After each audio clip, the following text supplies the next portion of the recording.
Buka apa saya? Buka je. It's okay. Okey, suara saya okey ke? Aina, Mardia, Azira okey? Alhamdulillah. Saya harap adik-adik semua sihat ya. Terima kasih banyak-banyak bagi masa ya. Arisa pun ya mengejut juga dapat jemputan. Untuk makluman, adik Arisa daripada klinik tadabbur remaja, cuma beliau istimewa, jadi saya ajak bersama malam ni insya-Allah ya, untuk bersama dengan kakak-kakak semua insya-Allah ya pada malam ni. Apa cerita malam ni? Malam ni kita nak sembang pasal kisah pemuda Al-Kahfi ya. Walaupun dia kisah 7 orang lelaki, tetapi kalau kita faham apa maksud ibrah, kita takkan ambil sikap hanya tunggu kisah wanita sahaja baru nak ambil teladan. Al-Quran tidak mahu kita melihat aspek jantina untuk mengambil pengajaran.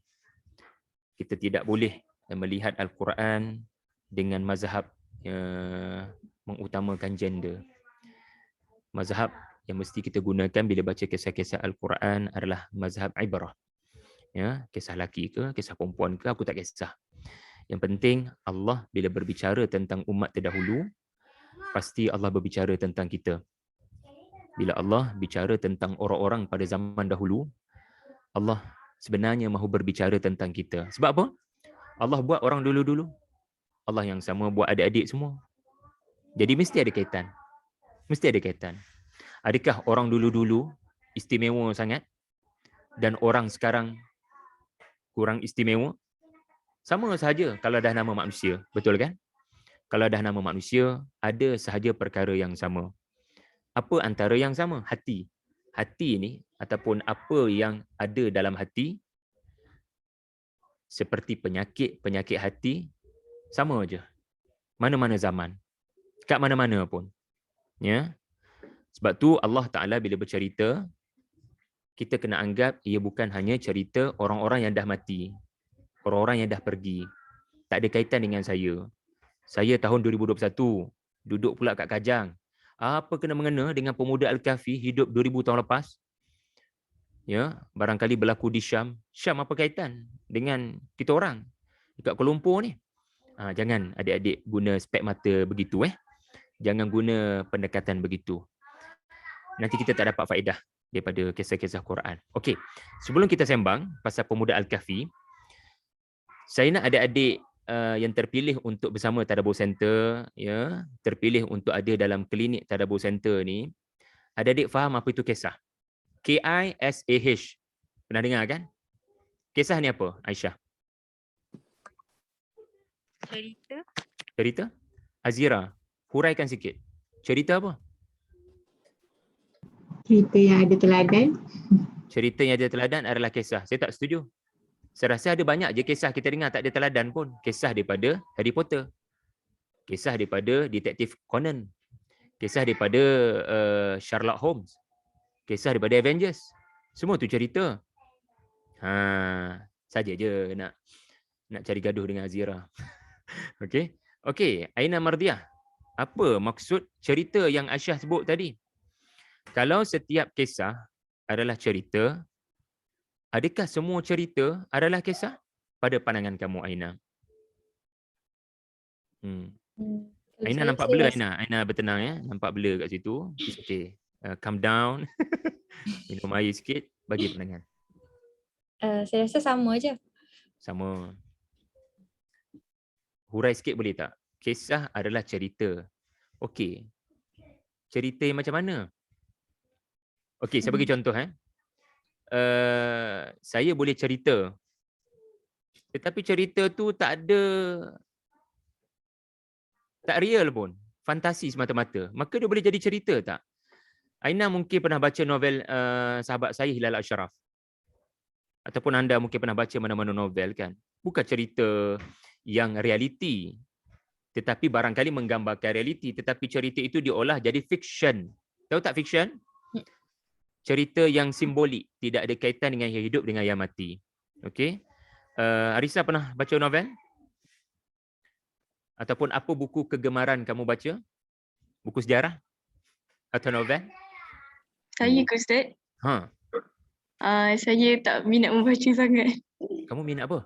Baca Quran. Allahu Akbar. Allah. Insaf saya. Kamu suka baca apa? Apa dia Ustaz? Arisa suka baca apa? Oh, Atirah Ishak, selamat datang. Atirah Ishak, Izzah Ulia, selamat datang. Bisa. saya tak baca novel Ustaz. Kamu baca apa? Pengakuan jujur, eksklusif malam ni. Kamu baca Quran, betul eh? Saya suka baca komik ataupun benda yang bergambar. Kalau Okey macam lah. novel tu saya tak berapa gemar. Tapi Okey. Quran tu lain lah. Quran lain cerita lah. Allah. Komik adalah cerita. Tetapi apa yang menyebabkan Al-Quran menyebut cerita itu namanya kisah? Kalau kita tengok Kamus Dewa, memanglah kisah tu cerita, cerita tu kisah. Tetapi malam ni, sebelum kita sembang lebih lanjut, istimewa untuk adik-adik usrah yang hadir, sama ada usrah saya, Atirah ya, yang hadir, Izzah. Atirah, siapa nakibah? Siapa nakib? Ustaz, Saya? saya baru join minggu ni. Oh, selamat datang Atirah. Ustaz. Atirah nakibnya saya lah. Yang Ke Ustaz Syamil ya. ataupun Ustaz Nazri? Ustaz Syahri. Ustaz Syahri lah. Ustaz. Selamat datang Atirah. Ya, Atirah adalah tetamu kita. Alhamdulillah. Mudah-mudahan seronoklah dengan usrah ni. Kalau adik-adik rasa macam bosan sangat, adik-adik keluar je. Harapnya adik-adik tak boring lah. Okey. Kalau kita refer kepada Al-Quran, kisah bukan sekadar cerita. Kisah di dalam Al-Quran berasal daripada perkataan kisah. Bukan kaf tetapi qaf. Dan bukan sin tetapi sad. Sebut ramai-ramai, kisah. Kisah. Tetapi Al-Quran apabila menyebut tentang kisah, ia bukan hanya sekadar kisah. Dia ada sentimental values tau. Quran ni dia beri makna. Quran dia akan huraikan di tempat-tempat tertentu makna sesuatu kalimah. Okey. Ada 3 aspek penting apabila adik-adik mendengar perkataan kisah daripada Al-Quran. Yalah, sumber-sumber lain pun ada orang kata kisah, Nabi SAW pun sebut kisah, dan definisi dia mudah saja. Kisah adalah cerita tentang orang-orang di masa lampau ataupun cerita sejarah. Jadi kisah adalah cerita sejarah. Tetapi dia ada dot tu Aisyah. Dia adalah cerita sejarah yang satu, sifat dia apa? Cerita sejarah yang 2, sifat dia. Cerita sejarah yang 3, sifat dia. Dia ada 3 sifat. Okey, adik-adik catat elok-elok. Adik-adik share dekat kawan-kawan insya-Allah. Okey. Pertama sekali, ia adalah kisah yang ada kronologi. Kisah yang ada K yang pertama, kronologi. Maksudnya apa? Adik-adik kena tahu kisah tu duduk dalam surah apa. Adik-adik kena tahu kisah tu duduk selepas kisah apa. Saya ulang balik. Adik-adik kena tahu kisah tu duduk dalam surah apa. Surah.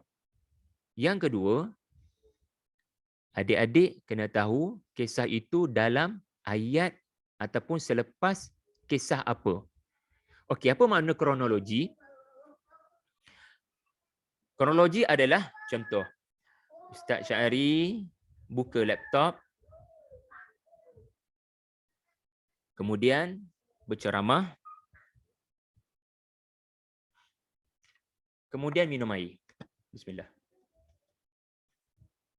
Apa benda berlaku dulu? Buka laptop. Apa benda nombor 2 berlaku? Ceramah. Apa benda ketiga berlaku? Minum. Jadi ini flow. Step by step kronologi. Jadi, apabila adik-adik membaca kisah-kisah Quran, adik-adik kena follow the flow. Jangan ikut flow yang bukan flow Quran. Okey. Memanglah kalau dah cerita ni dia ada kronologi Ustaz.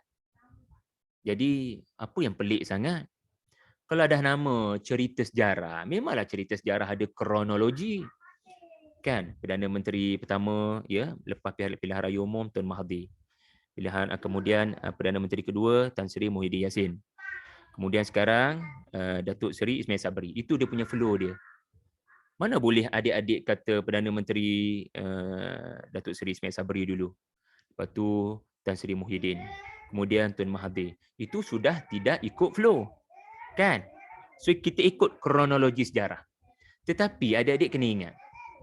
Quran, dia punya kronologi berbeza tau. Berbeza. Sekejap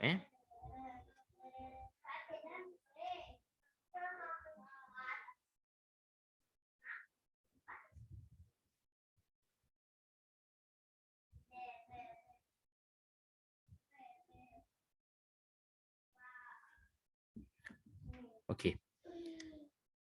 Contoh, adik-adik pernah dengar tak satu surah namanya surah Hud? Kan, surah Hud. Aina Mardiah tahu tak dalam surah Hud ada cerita Nabi apa? Nabi Hud, betul tak? Tapi cerita Nabi Hud sikit je pun. Cerita yang lagi banyak cerita Nabi Nuh. Pelik tak? Pelik tu. Nama surah Hud. Kita menjangkakan semua cerita Nabi Hud, biografi. Tetapi kronologi Quran tak sama dengan kronologik, logik ahli sejarah.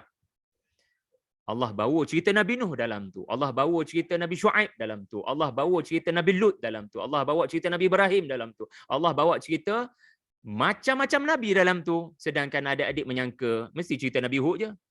Bahkan cerita yang lagi banyak, Hani Ma'ruf, cerita yang lagi banyak dalam surah Hud, cerita Nabi Nuh. Anda pun jadi pelik. Alamak, peliknya. Memang itu cara Allah buat kronologi. Kita ambil contoh yang kedua. Adik-adik pernah baca surah Nuh? Arisa mungkin hafal surah Nuh kan? Surah Nuh pendek je lah, alhamdulillah. Jadi Azira, surah Nuh ada cerita Nabi apa? Confirm, cerita Nabi Nuh, betul kan? Cerita Nabi Nuh. Tetapi peliknya, ini kronologi Allah. Kronologi Al-Quran. Adik-adik tak jumpa semua cerita Nabi Nuh dalam surah Nuh. Dia bukan biografi cerita Nabi Nuh. Adik-adik takkan jumpa cerita isteri Nabi Nuh tak beriman dalam surah Nuh. Adik-adik tak jumpa cerita anak Nabi Nuh yang tak beriman dalam surah Nuh. Bahkan cerita bina bahtera tak ada dalam surah Nuh. Tak pelik ke? Tak pelik ke? Pelik lah. Kita kalau kata kronologi Nabi Nuh, maka surah Nuh mesti memaparkan semua tu. Tiba-tiba tak ada. Tak ada.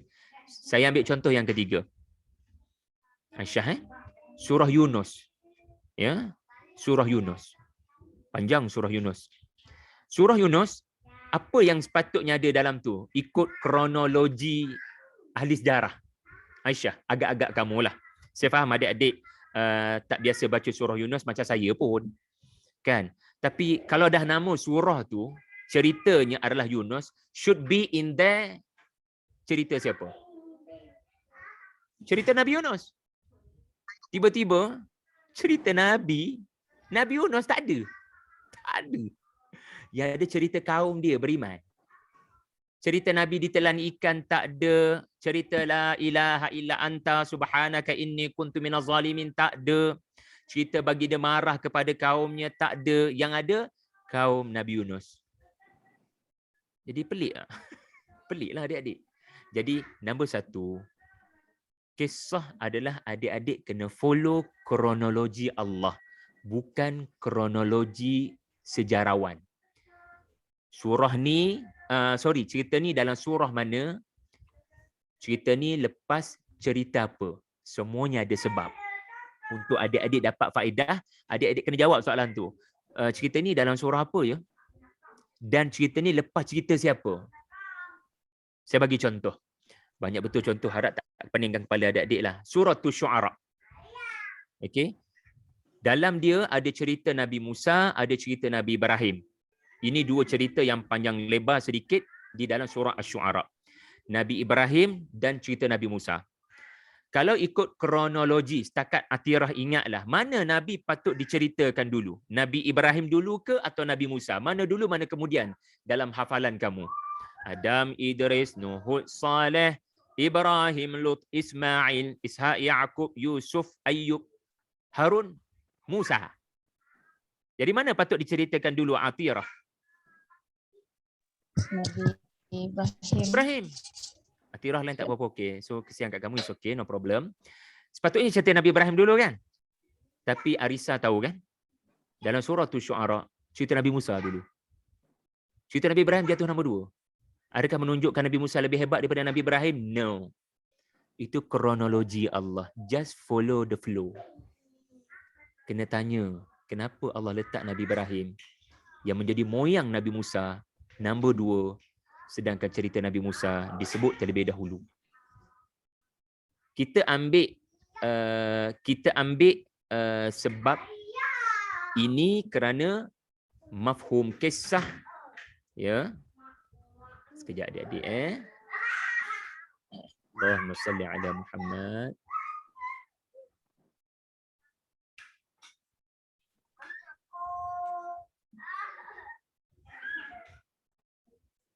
Okey, sekejap saya nak tunjukkan ayat Quran. Okey. Jadi sebab yang pertama yang saya sebut tadi, kronologi sebab ni. Sebab surah Al-Kahfi ayat 64, adik-adik nampak tak perkataan qasasa? Qasasa. Jadi Allah Taala nak ajar, tahu tak apa makna kisah? Follow step by step. Tahu tak ayat 64 ni pasal apa? Pasal Nabi Musa dan muridnya nak cari Nabi Khidir, tak jumpa-jumpa. Lalu Allah Ta'ala bagi tahu, kalau nak cari sampai jumpa, cari di mana ikan yang mati dalam bakul tu hidup balik. Dan memang Nabi Musa dan muridnya baru tahu, mereka dah terlepas. Rupanya hentian sebelumnya kat situ ada Nabi Khidir. Lalu fartadda ala atharihim qasasa. Mereka pun ikut flow tapak kaki diorang. Ini dipanggil kronologi. Ikut step by step. Boleh faham tak? Ini sebab saya sebut kronologi tu.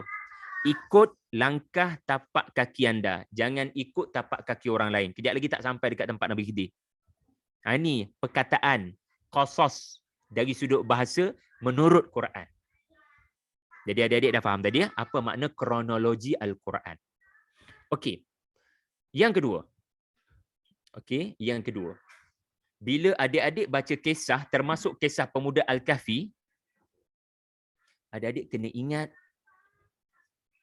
yang kisah tu adalah sebahagian daripada diri anda. Kisah tu adalah sebahagian daripada kehidupan anda. Ya. Key yang pertama kronologi. Key yang kedua adalah kehidupan. Kisah tu walaupun kisah orang dah mati, tetapi ia ada kena-mengena dengan adik-adik semua. Dia sebahagian daripada adik-adik. Saya bagi contoh macam ni. Kamu ada adik kan? Nak tak apa-apa keburukan berlaku pada adik kamu? Kamu takkan sanggup biarkan apa-apa berlaku kepada adik-beradik kamu.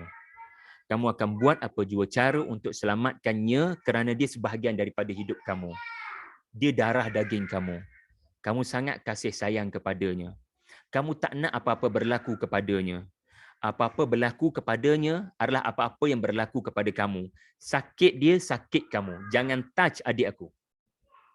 Anda akan buat apa sahaja demi memelihara nyawa, batang tubuh, maruah adik anda. Anda sanggup buat apa saja sebab dia sebahagian daripada di hidup anda. Seolah-olah hidup kamu tak ada makna kalau tak ada adik kamu. Cuba tengok qasas yang kedua. Kali ini kita lihat pada surah Al-Qasas. Okey, adik-adik tengok ayat 11 surah 28. Jumpa tak perkataan qusih? Qusih. Iaitulah ibu kepada Nabi Musa selepas meletakkan anaknya yang masih bayi, Musa, di atas Sungai Nil, dia jadi risau. Dia pun minta tolong Kak Long. Risau Kak Long ke? Ke ada lagi kakak di atas? Ada abang. Oh, ada abang. Tapi kalau kakak, kamulah yang paling tua kan? Ya betul. Jadi Mama minta tolong Kak Long. Boleh tak pergi tengok adik kamu dekat Sungai Nil? Mama risaulah. Ini perkataan Quran kata Qussi nak pergi follow. Okey. Apa perasaan kakak sepanjang follow adik di atas sungai? Apa perasaan seorang kakak bila dia tengok adik dia di atas sungai yang sedang berada dalam potensi dan risiko bahaya? Apa risiko bahaya? Siapa akan jumpa adik dia? Kalau Firaun jumpa ataupun tentera Firaun jumpa, habis adik aku. Sebab tu anda tahu cerita kakak Nabi Musa ni, dia berani bercakap kepada Asiah lepas Asiah jumpa baby ni.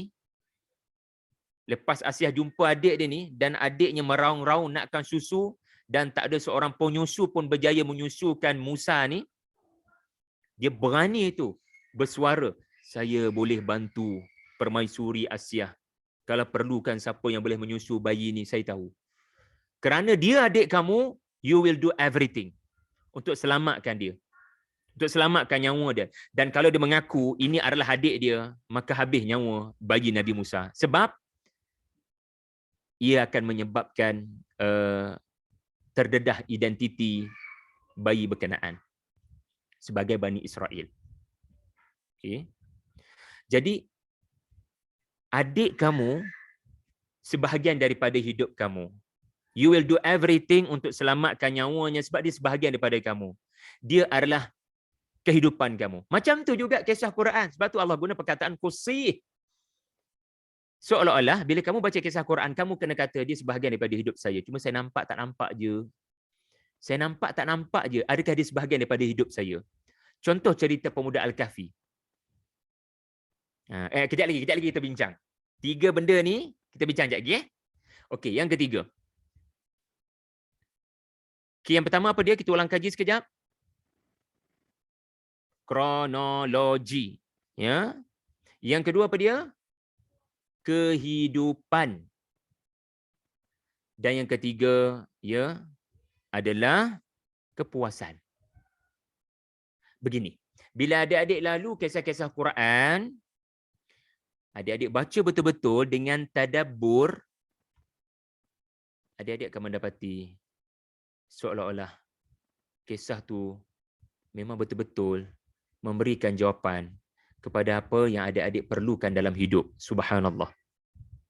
Okey, bayangkan kamu ada masalah, ya, Hani Ma'ruf menghadapi satu kesulitan. Jamilah hadapi satu kesulitan. Izzah Ulia hadapi tekanan. Contoh je lah.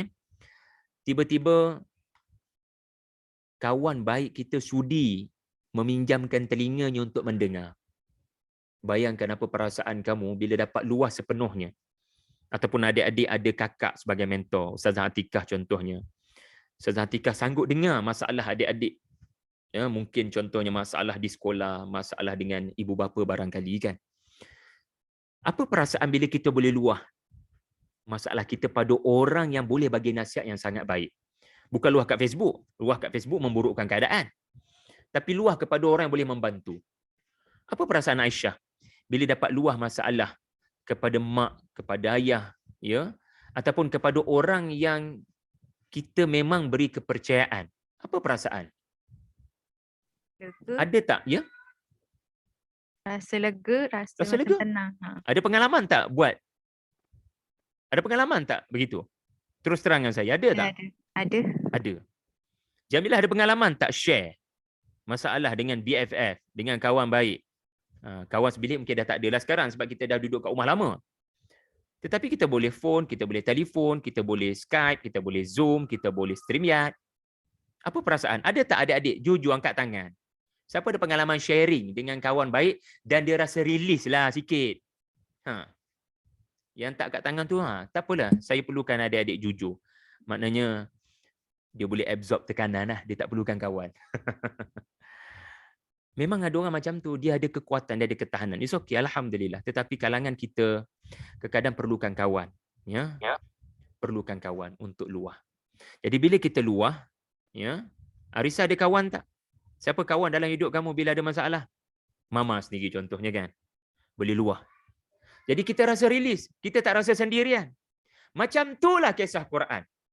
Semangat pula dah aku. Macam itulah kisah Quran. Bila adik-adik baca, dia macam, aku dah lama cari benda ni. Aku tak jumpa. Tapi bila aku baca cerita ni, itu yang aku cari selama ni. Alhamdulillah. Allah memang faham masalah aku. Seolah-olah anda macam dapat kekuatan bila baca kisah Quran. Sebab perkataan kisah yang ketiga di dalam Al-Quran, ya, kita akan temui dalam surah Al-Qasas yang sama, tetapi ayat 25. Adik-adik cuba cari perkataan Al-Qasas. Adik-adik cuba cari ayat 25 perkataan qassa. Jumpa kan? Dan cerita pasal apa? Cerita pasal Nabi Musa boleh sharing. Boleh cerita kepada orang yang sangat dia percayai. Sebab untuk makluman adik-adik, Nabi Musa dalam ayat 25 ni, he lost everything. Dia hilang keluarga kat Mesir. Dia hilang nama baik di Mesir. Dia hilang kedudukan. Dia hilang pengaruh. Sebab dia disyaki membunuh pegawai Firaun. Dan Firaun jadi marah. Dan dia buru Nabi Musa sampai ke lubang cacing. Musa yang belum jadi Nabi sebenarnya, melarikan diri daripada Mesir. Dan dia sampai ke Madian. Dia bila sampai ke Madian, dia tak tahu hidup dia sebatang kara. Alhamdulillah, ada orang pick up baginda. Cerita dia panjang, tetapi saya ringkaskan, baginda telah dipelawa untuk duduk di sebuah rumah. Dan bayangkan orang tua yang pick up Nabi Musa ni, berkata, saudara daripada mana? Saudara aman di Madian insya-Allah. Kongsikan dengan kami siapa saudara, duduk kat mana. Dan Nabi Musa yang separuh mati tu, sebab 300-400 km melarikan diri, akhirnya dapat sharing dengan orang tua.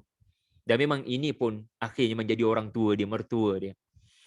Dia dapat share sampai Allah kata wa qassa alaihil qasas. Baginda dapat luah dengan sepenuh perasaan syukur sangat ada orang sudi pinjamkan telinga mendengar masalah saya. Macam itulah kisah Quran. Adik-adik, benda ni dia tinggi sikit lah. Ya, maksud kisah ni dia level tinggi tau. Tapi kalau Arisa boleh faham, alhamdulillah. Kalau adik-adik boleh faham, ya, Aina, Aisyah, Atirah, Azira, Jamilah, Hani, Ma'aruf, Izzah, Raja'in boleh faham, saya syukur alhamdulillah. Jadi terus terang dengan saya sekarang, faham tak 3K tadi tu? Iaitulah apa sifat kisah Quran.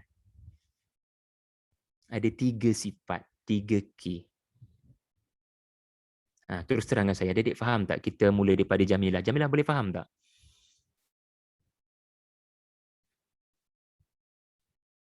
Maaf, baru masuk. Lambat tadi masuk. Jamilah sempat Q yang keberapa? Yang Tak keempat. sempat yang perkataan kawasan tu lah. Sebab lambat masuk. Oh tak apa, tapi it's okay, it's okay. Q yang keempat sempat tak? Entah. Sebab tak ada pun Q yang keempat. Ada 3K je. Hani Ma'ruf daripada awal kan? Hani boleh tangkap tak Hani? Internet saya baru betul. Allah, kesian adik-adik banyak. baru It's okay.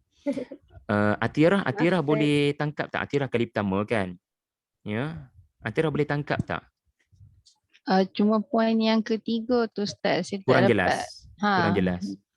Okey, nak saya lukis graf ke? Boleh juga. Sebab I keep asking apa behind kamu tu. Ya, graf apa sebenarnya di belakang tu. Kamu bidang apa Atirah? Saya pengurusan muamalat. Di mana? College Universiti Islam Perlis. Oh lah, kamu di Perlis sekarang Allahu Akbar. Atirah di Perlis. Aina Mardiah di mana? Penang. Penang. Aisyah di mana? Pahang. Azira di mana? Terengganu. Jamilah di mana? KL. Hani di mana? Johor. Tengok tu, semua negeri ada. Islam akan tersebar ke seluruh dunia kalau macam ni. Izzah orang mana? Faham Ustaz. Faham, tengok semua negeri ada. Hebat ni Harisah, kakak-kakak kamu ni daripada pelbagai negeri. Alhamdulillah. Ya. Jadi Jamilah ke? Bukan. Siapa tadi? Atirah tak jelas K yang ketiga. Kisah Quran, bila kamu baca, kamu rasa macam terjawab segala kekeliruan. Release tekanan. Damai jiwa. Seronok sangat sebab kita macam dapat nasihat daripada Allah. Tapi Allah tak bagi nasihat dalam bentuk hukum hakam, tidak dalam bentuk syurga neraka, tapi Allah bagi nasihat dalam bentuk cerita. Kau nak tahu tak? Cerita kau sama macam Nabi Musa. Itu perasaan kita. Kita akan kata, ya Allah, apa yang aku lalui sama macam orang-orang terdahulu. Terima kasih ya Allah. Kau bagi cerita ni yang betul-betul kiasan kepada hidup saya. Macam mana Nabi tu respon, itulah should be saya respon. Bila saya respon dengan cara orang lain respon, yang tu saya tak bahagia. Boleh Atirah? Okey. Untuk lebih jelas, jangan risau, kita akan aplikasikan pada surah Al-Kahf. Cerita pemuda Al-Kahfi. Tapi adik-adik, kita tak ada masa nak sembang cerita. Kita nak sembang kisah. Boleh faham dah sekarang? Kalau cerita, saya harap adik-adik ada maklumat lah tentang pemuda Al-Kahfi ni. Ada tak? Ke tak pernah dengar cerita pemuda Al-Kahfi? Okey. Cuba semua orang unmute audio belaka. Beramai-ramai sebut pada saya. Dia cerita pasal apa? Cepat-cepat. Setiap orang Pemuda cakap. yang lari dari raja Pemuda yang lari. Lagi, yang dah cakap boleh unmute. Yang dah cakap boleh mute. Pemuda yang ditidurkan. Pemuda yang ditidurkan 300 tahun. Okey, lagi? Terdapat 7 orang lagi. Ada anjing mereka yang ke-8. Mereka berdepan dengan apa sebelum mereka ditidurkan? Mereka raja yang beriman. kejam. Mereka menghadapi raja yang kejam, namanya Dakianus. Lagi? Ustaz, bila diorang bangun, diorang Bangun? diorang macam bergaduh tentang berapa lama diorang tidur. Diorang bergaduh. Berapa lama diorang tidur? Tak adalah bergaduh. Berdebat. Kan? Berdebat. Berapa lama kita tidur ni? Lepas tu apa berlaku? Siapa lagi yang tak bersuara? Apa lagi berlaku? Kita sedang bicara tentang cerita.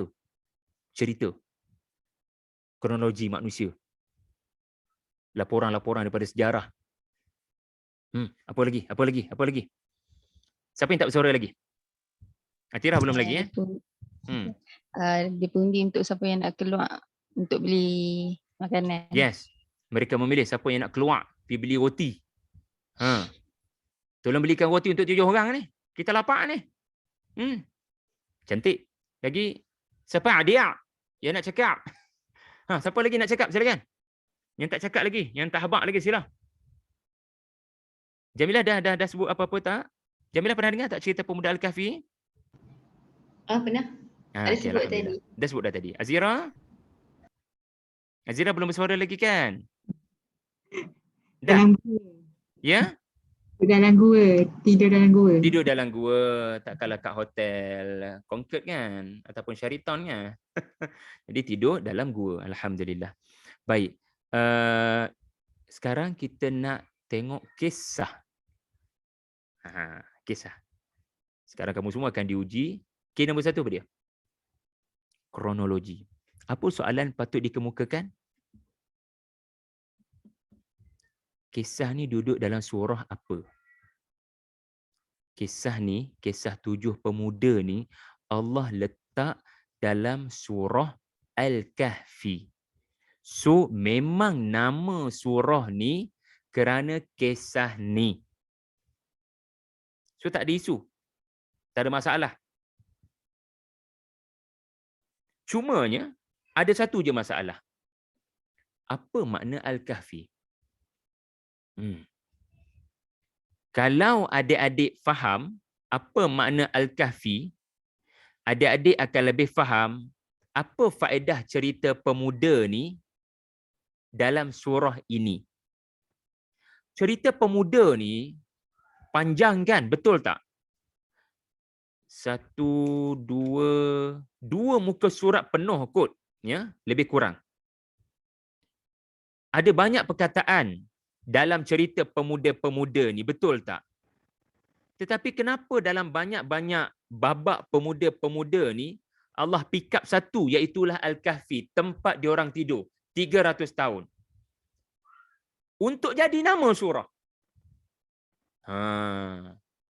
Ada tak perkataan-perkataan lain dalam babak surah Al-Kahfi ni yang boleh anda rasa diangkat sebagai nama surah? Boleh. Contohnya Ar-Rakim. Ar-Rakim, ya, iaitulah batu nisan mereka. Batu bersurat yang ada nama 7 orang pemuda di pintu masuk gua. Ar-Rakim pada ayat yang ke-9. So kenapa surah ni tak nama suratul Rakim? Lagi, apa lagi kita boleh namakan surah ini? Barangkali boleh nama surah Al-Fityah. Sebab dia cerita pasal pemuda. Cerita pasal pemuda. Tapi kenapa Allah bagi nama Al-Kahfi? Sebab Al-Kahfi adalah gua untuk anda melindungi diri daripada serangan atau pencerobohan. Itu Al-Kahfi, Arisa. Kalau Al-Ghar juga di dalam Al-Quran ada perkataan Al-Ghar, ia berfungsi berbeza daripada Al-Kahfi. Al-Ghar boleh muat seorang, 2 orang sahaja. Al-Kahfi dia boleh muat ramai. Orang pergi ke Al-Ghar untuk beribadah. Seperti Al-Ghar Hira, tempat Nabi terima wahyu pertama. Tempat Nabi bersembunyi masa hijrah, Al-Ghar apa? Cuba teka. Nama apa? Gua Nabi bersembunyi dengan Abu Bakar Siddiq. Thur. Gua Thur. Hanya Nabi dengan Abu Bakar saja boleh muat. Tetapi bila nama Al-Kahf, 7 orang boleh muat. Bahkan, ia boleh menampung jumlah yang besar. Tetapi duduk di tempat yang tinggi, di bahagian bukit, di bahagian gunung. Tertutup secara semula jadi. Itu beza Al-Kahfi dengan Al-Ghar, walaupun diterjemahkan sebagai gua dalam bahasa Melayu. Tetapi itulah bahasa Arab, adik-adik. Dia sangat spesifik. Kalau kamu nak kata gua 2 orang, sebut ia Ghar. Kalau kamu nak kata gua itu boleh masuk ramai orang, maka kena disebut Al-Kahfi. Kalau kamu nak pergi beribadah, maka sebut Al-Ghar. Kalau kamu nak melindungi diri kamu daripada bahaya nak datang, itu namanya Al-Kahfi. Nah, sekarang, bila adik-adik faham Suratul Kahfi, ada cerita pemuda Al-Kahfi, maka pemuda-pemuda ini diletakkan ceritanya dalam surah yang bertemakan keselamatan daripada serangan. Jadi, ia adalah cerita tentang bagaimana mereka mendapat keselamatan daripada Allah Ta'ala. Siapa yang buru mereka? Dakyanus. Siapa yang buru mereka? Orang-orang kafir. Okey, kemudian. Apa soalan kedua untuk kronologi?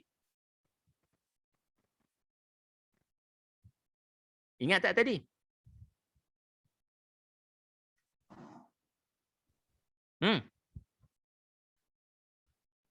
Kisah apa sebelum ke? Yes, bagus Izzah.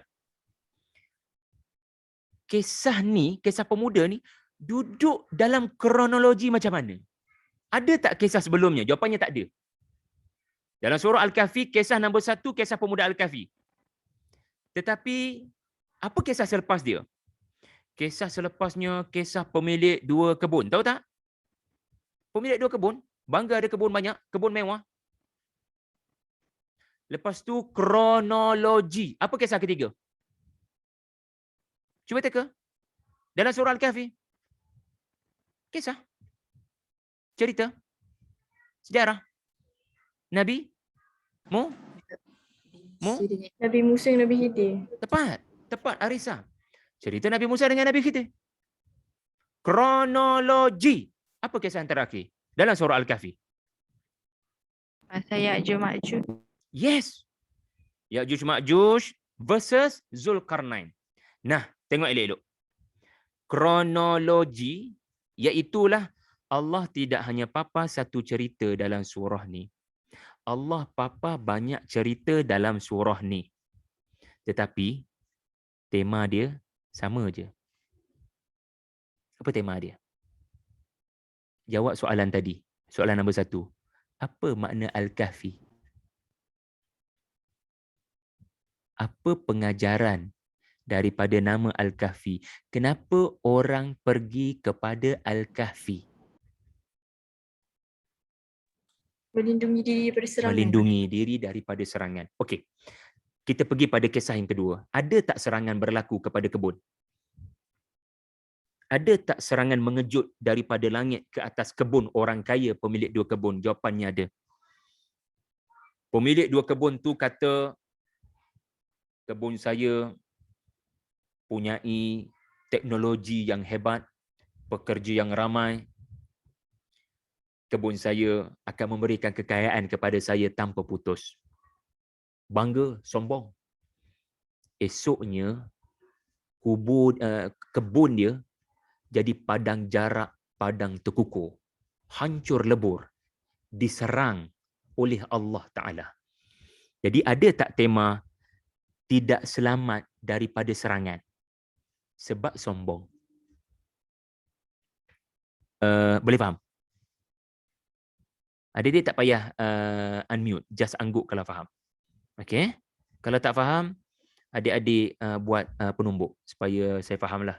Saya perlu santuni adik-adik. Gurau je. Okay? Okay, kisah ketiga. Kisah ketiga. Siapa nak try? Ada tak tema terpelihara daripada serangan ataupun keburukan? Oh, ini mencabar. Siapa boleh nampak? Saya Yang mungkin bagi sampan. hadiah buku. Yes, siapa sebut Yang sampan? sampan tu. Jamilah. Huraikan sampan. Apa Nabi Khidir buat? Dia hancurkan sampan tu sebab dia tahu yang nanti akan diserang juga nanti. Dia hancurkan sampan tu. Bukan saja sampan, maksudnya dia rosakkan sampan tu. Dia rosakkan sampan tu sedikit. Cacatkan ia. Sebab nanti akan ada orang rampas. Ada penjajah, penceroboh, raja yang kafir akan ambil. At the end of the day, selamat tak akhirnya perahu tu? Daripada Selamat dirampas. Dia rampas tu tak Terima jadi kasih ambil. Nabi Khidir. Terima kasih Nabi Khidir. Ada budak Nabi Khidir bunuh kerana perintah Allah. Sebab apa? 20 tahun lagi budak tu akan jadi tughyanan wa kufra. Dia akan murtadkan mak ayah dia. Itu bahaya ke tidak? Bahaya. Terima kasih Nabi Khidir. Engkau telah mengelakkan daripada ibu bapanya murtad. Dengan kematian anak ini dan kematian anak itu, ia ke syurga. Mati muda, tak ada dosa. Tapi kalau dia mati lagi 20 tahun, masa dia murtadkan mak ayah dia, dia ke neraka. Jadi Allah telah menghalang bukan hanya ibu bapa daripada murtad, bahkan budak ni daripada ke neraka. Subhanallah. Nabi Khidir, dia betulkan dinding. Ingat tak? Dia betulkan dinding rumah anak yatim. Sebab apa? Kalau biarkan dinding itu terbuka, bahaya akan datang. Orang akan ceroboh ambil harta. Nampak? Tema sama. Okey, kita pergi pada kisah yang keempat. Apa dia? Zulkarnain. Siapa nak try? Mana tema Al-Kahfi? Keselamatan daripada serangan. Aisyah sebut Ya'juj Ma'juj tadi. Huraikan. Dia bina tebing tu kan ada Bukan tebing, tembok. tembok. Dia bina tembok kan ada yang ada satu bandar yang macam tu lah. Lepas tu dia minta tolong Raja Zulkarnain tu kan. Dia Betul? kata ada Ya'juj, dia tak adalah cakap Ya'juj Ma'juj, tapi ada sekumpulan musnah apa Alhamdulillah. rosak. Betul. Terima kasih Zulkarnain. Kerana membina kahfi, membina keselamatan daripada serangan. So nampak tak konsisten tema tu? Inilah kronologi Allah. Dan kalau adik-adik nak lebih advance, tapi saya tak urai sekarang, kisah pemuda Al-Kahfi dulu ke berlaku atau kisah Nabi Musa dulu berlaku atau kisah Zulkarnain dulu berlaku? Kronologi sejarah, bukan kronologi Allah. Ini mungkin adik-adik tak tahu, saya bagi tahu. Menurut kajian sejarah, Zulkarnain adalah Cyrus the Great dari Parsi. Wallahu a'lam. Wallahu a'lam. Dikatakan. Dan beliau hidup sekitar 600 ataupun 500 sebelum Masihi, sebelum Nabi Isa. Satu. Yang kedua, pemuda-pemuda Al-Kahfi hidup pada zaman siapa? Menurut kajian sejarah, pada zaman Maharaja Romawi Decius. Decius iaitulah lebih kurang 200 ke 300 tahun selepas Masihi. Tadi 500 sebelum Masihi. Sekarang 200-300 tahun selepas Nabi Isa diangkat naik ke langit. Okey, dapat? Manakala kisah Nabi Musa kita sedia maklum, dia sebelum Nabi Isa. Jauh sebelum Nabi Isa. Maka kalau ikut kronologi ahli-ahli sejarah, mana patut dulu, mana patut kemudian? Anda beritahu saya. Katanya kisah Nabi Musa ni 1500 tahun sebelum Masihi. Okey, mari kita dapatkan bantuan Atirah sebab grafnya menunjukkan beliau mahir matematik. Atirah, agak-agak kamu mana dulu, mana kemudian? Cuba susun ikut kronologi sejarah. Mana patut berlaku dulu dalam surah Al-Kahfi?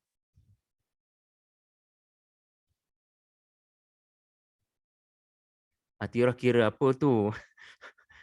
Tak payah kira pun. Mudah je. Mana patut dulu berlaku? Zulkarnain tu Ustaz. Zulkarnain 600 sebelum Masihi. Musa 1500 sebelum Masihi. Pemuda Al-Kahf 300 selepas Masihi ataupun 300 Masihi. Okey, sesiapa nak try? Susun ikut logik anda.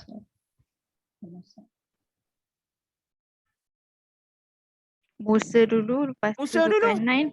Musa dulu. Yang kedua? Zulkarnain. Zulkarnain. Yang ketiga? Kahfi. Baru pemuda Al-Kahfi. Tiba-tiba kronologi Quran terbalik. Terbalik.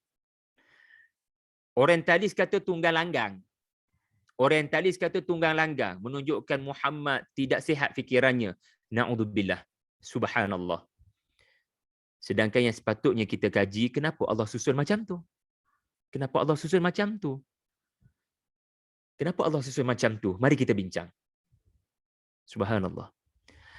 Allah Ta'ala turunkan suratul Kahf kepada siapa? Rasulullah.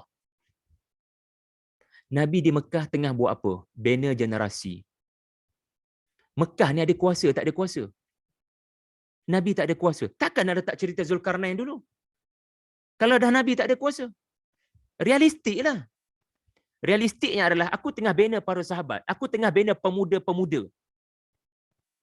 Di tempat yang sangat sempit di rumah Al-Arqam bin Abi Al-Arqam. Adik-adik tahu umur Al-Arqam bin Abi Al-Arqam umur berapa? 17 tahun. Sebab itu pemimpin Quraisy tidak langsung menjangkakan orang Islam berhimpun dalam rumah Al-Arqam bin Abi Al-Arqam, budak 17 tahun menjadi markas gerakan Islam. Kita tak pernah sangka. Kita duk pasang CCTV dekat rumah Abu Bakar. Kita pasang CCTV dekat rumah Ali. Kita pasang CCTV dekat Baitullah. Tiba-tiba depa duk bincang dekat Bukit Safa. Sebab kat situ ada rumah budak-budak muda. Tak sangka langsung. Kat situ Islam bermula. Pemuda-pemuda. Sebab tu starting surah ni dengan sangat realistik. Saya nak kena bina generasi. Walaupun di tempat yang sempit is okay. Tetapi kenapa Allah akhiri dengan cerita Zulkarnain? Ada kuasa. Ke sana, kemari tanpa sebarang halangan. Fa'atba'a sababa. Sebab apa adik-adik? Sebab Allah Ta'ala nak ajar kita, Islam akan tersebar. Kazar'in akhraja syat'ahu fastaghlaza fastawa ala suqih yu'jibu az-zurra'. Macam adik-adik tanam pokok lah. Kena mula daripada benih. Benih tu kecil. Benih tu terperangkap dalam tanah. Pergerakan terbatas. Tetapi insya-Allah bila turun air hujan, dia akan berkembang, dia akan berkembang, dia akan berkembang. Cantik. Itu nombor satu. Kenapa kronologi macam tu? Yang kedua, kenapa kronologi macam tu? Sebab Allah Ta'ala nak ajar kita, ramai orang akan tumbang di akhir zaman. Fitnah nombor satu sekali adalah fitnah akidah. Mereka menyembah selain Allah, jaga-jaga. That's why cerita pemuda Al-Kahfi disebut dahulu kerana ia ada kaitan dengan fitnah Dajjal. Anda tahu, serangan Dajjal yang ramai orang akan tumbang adalah serangan akidah, pemikiran, falsafah, iaitulah menyembah selain daripada Allah. Soalan, menyembah apa? Sembah berhala? Tak. Tahu tak cerita pemuda Al-Kahfi? Kenapa Allah wafatkan mereka serentak pada ayat 21? Sebab permintaan pemuda-pemuda Al-Kahfi, ya Allah, kami sebelum engkau tidurkan, Dakyanus mengaku Tuhan. Kami lari. Kami tidak mengiktirafnya sama sekali sebagai sekutumu, wahai Allah. Rabbuna Rabbus samawati wal ard. Lan nad'u min dunihi ilahan. Itu sebelum kami masuk ke gua. Ada manusia mengaku Tuhan. Wa yundhiral ladzina qalu takhadallahu walada. Dan bila kami bangun daripada tidur, kami tidak sangka tidur sehari kami rupanya 300 tahun. Semua orang takjub dengan bagaimana 300 tahun kami dengan tubuh yang sama. Kami masuk dalam gua. Tubuh yang sama. Tak ada perubahan. Tak ada uban, tak ada kedut, tak ada kuku panjang, tak ada. Dan macam mana 300 tahun tak makan, tak minum? Dan tak bangun daripada tidur. Takkan tak kena cahaya matahari? Allah sebut cahaya matahari masuk dalam gua. Wa tarasyamsa idza tala'at. Yang sepatutnya bila aircon tak function, boleh terbangun tak daripada tidur? Bila dah tidur selalu dengan aircon. Mereka ni anak-anak raja belaka ni. Biasa tidur di katil yang empuk. Tak selesa sikit salah seorang akan terbangun. Jadi orang jadi, wow. Inilah 7 orang moyang kita. Yang 300 tahun lepas mereka hilang. Tetapi hari ini mereka ada di hadapan mata kita. Mereka adalah wali-wali Allah. Mari kita memohon doa daripada mereka. Tolonglah mustajabkan doa kami. Sedih pemuda-pemuda ni. Orang mula menyembah mereka. Itu pun syirik. Inilah akhir zaman. Manusia menyembah manusia. Manusia menyembah orang saleh. Manusia mula tidak sihat dalam beragama. Dengan beranggapan ada manusia ada kelebihan. Adanya manusia diberikan kelebihan. Ikutilah dia. Walaupun dia akan mengatakan dia Tuhan. Dan itulah Dajjal. Dia akan bawa hujan ke tempat kering kontang. Anda nak kata apa? Allah beri dia karamah. Perkataan karamah tak tepat, tetapi Allah beri kelebihan. Dia boleh pergi ke seluruh dunia sekejap je. Kecuali Mekah dan Madinah. Anda nak kata apa? Ajaib tak? Ajaib. Anda beriman tak? Jangan beriman. Ini fitnah. Ya, berjaga-jaga daripada cepat terpedaya dengan benda-benda pelik. Cepat terpukau dengan sihir. Ya, sihir dulu boleh nampak sihir dia. Alah, game je tu. Trik macam adik-adik tengok pertunjukan David Copperfield lah contohnya kan. Kita tahu ada trik kat belakang tu. Tetapi hari ini khayalan anda nampak macam betul padahal tak betul boleh berlaku dalam bentuk Hollywood. Anda sangka Iron Man tu terbang? Tak terbang pun. Tapi boleh buat terbang. Anda sangka dengan 6 biji stone tu, boleh dunia ni dihancurkan. Sekelip mata. Anda sangka macam tu. Tapi tak boleh berlaku macam tu. Cuba tengok superhero-superhero ni. Dan tanya adik-adik kita. Entah-entah mereka percaya. Penyelamat mesti boleh terbang. Dan memang Nabi Isa akan turun dengan malaikat. Masa tu adik-adik kamu akan kata apa? Dia nak beriman dengan yang mana? Jaga-jaga. Okey, yang kedua adalah fitnah harta. Yang ketiga adalah fitnah ilmu. Yang keempat adalah fitnah kuasa. Kenapa Allah buat kronologi macam tu? Sebab tak semua orang dapat kuasa. Jadi makin sikit orang. Tetapi makin berat sebenarnya ujian. Tetapi majoriti akan menghadapi masalah dalam beragama. Maka Allah sebut dulu fitnah agama. Majoriti manusia tidak sedar mereka menyembah harta. Materialistik, maka jadi kisah kedua. Majoriti orang tidak sedar mereka berilmu, tapi mereka tak dekat dengan Allah dengan ilmu berkenaan. Jadi kisah yang ketiga. So nampak tak kronologi tu? So follow kisah. Baru kita akan dapat faedah. Okey, yang kedua. Apa yang kedua adik-adik tadi? Ingat tak? Kehidupan.